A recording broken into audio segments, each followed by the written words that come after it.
All right, from one coach to another, here's Tom Thibodeau.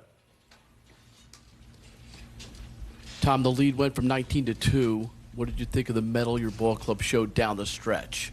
Well, you know, you got to play for 48 minutes. We knew they would make a run. And, you know, you take it possession by possession. And I thought playing from lead was important for us. I thought the rebounding was a huge key.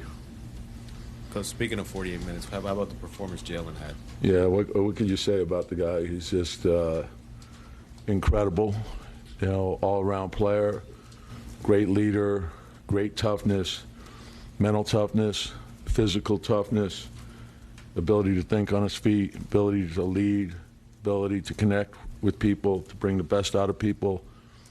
That's what makes him special, and it's play after play. Tom, you've been through obviously a million playoff series. Where would you put that performance when facing elimination from Jalen tonight? Yeah, that it's special to, you know, and we got in a hole early, no panic, kept going. Bench came in, he played with the bench, did a great job. We got going there, and then just to, you know, have the wherewithal, and they're, you know, putting a lot of heat on him, and he just makes the right play every time. He knew that, and he's, you know, if he needed a blow, he would have told me.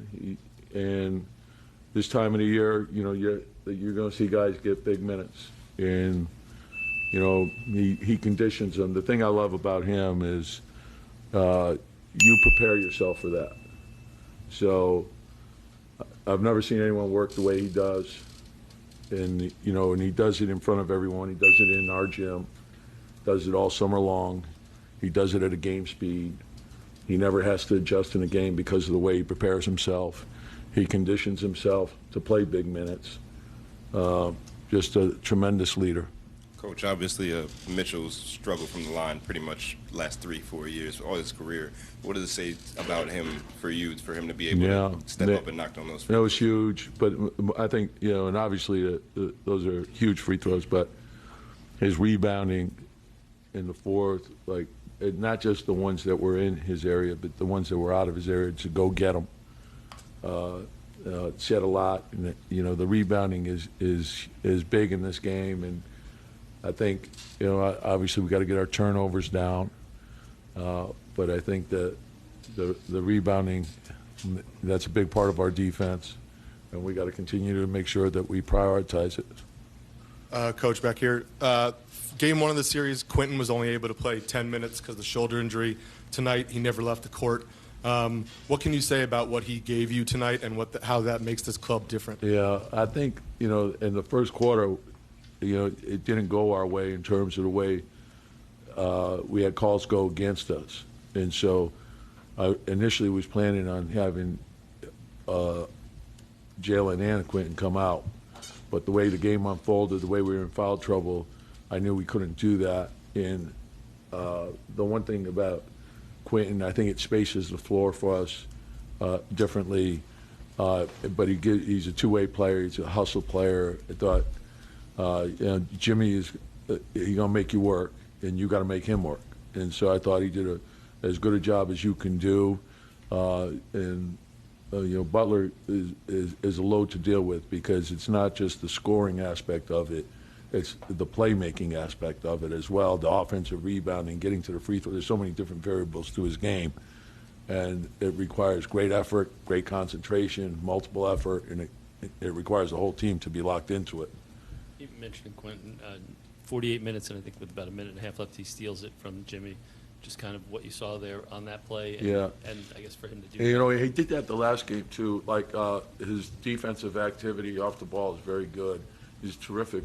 You know, a two-way player, and you need this. You need those hustle plays, and so you know, he's going to give maximum effort on every play, and we need our whole team to do that.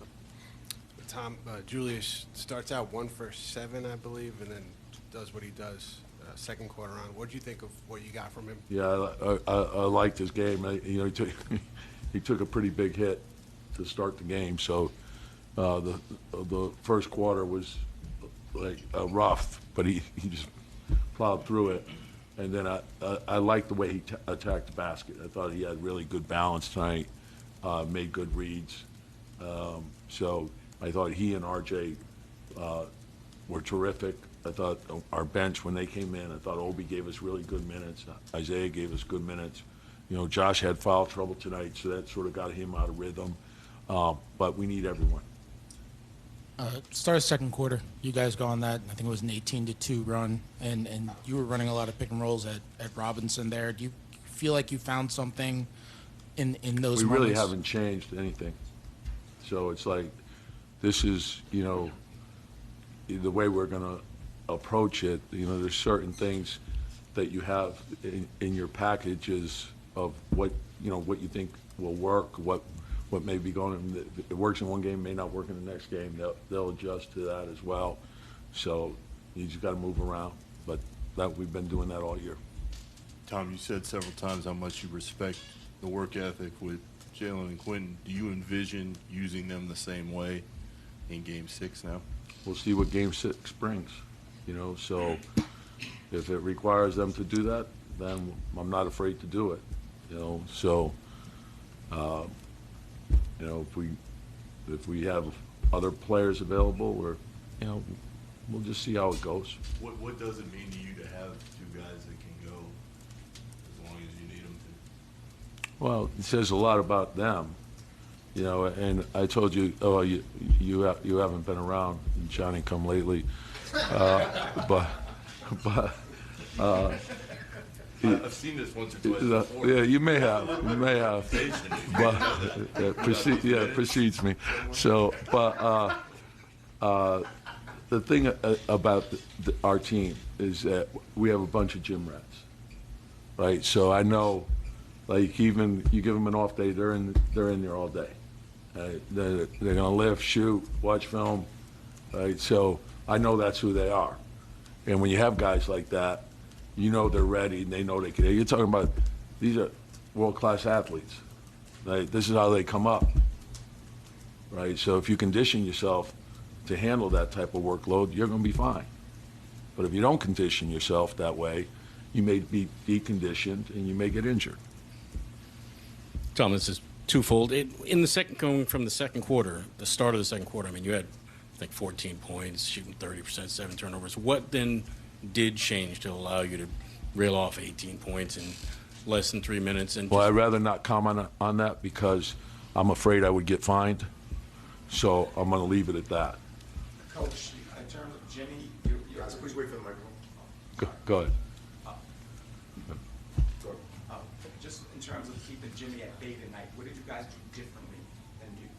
You know, like, the thing is, you're not going to really keep him at bay. You got to try to make him work as much as you can, and even by doing that, you know, you look and he's going to have a lot of points, 19, whatever he had, and you're going to get to the line and he's going to create shots.